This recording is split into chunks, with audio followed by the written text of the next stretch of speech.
Bakit pag magkagalit ang tao, hindi mag-iimikan at sobra niya na kinaiinisan ang isa't isa? Hanggang sa hindi niya na namamalayan ang tagal niyo na palang hindi nagpapansinan. Bakit nga ba? Dahil ba sa sama ng loob o malin na gawa o dahil sa mataas na pride?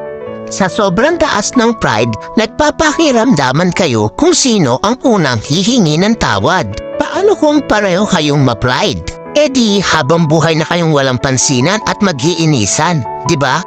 Alam niyo ba ang kasabihang, it's better to lose your pride because of your love than to lose your love because of your pride? Hindi naman masama kung itapon mo muna ang pride mo para sa taong mahalaga sa'yo. Kaysa naman itapon mo yung pinagsamahan nyo ng dahil lang sa pride mo. Wala namang masama o mawawala kung ikaw ang unang lalapit o iimik. Ika nga, ang nagmamataas ang siyang ibinababa at ang nagpapakumbaba ang siyang itinataas. Kaya huwag ugaliin na magkimkim ng galit dahil ang galit ay basura lang sa ating puso at isipan.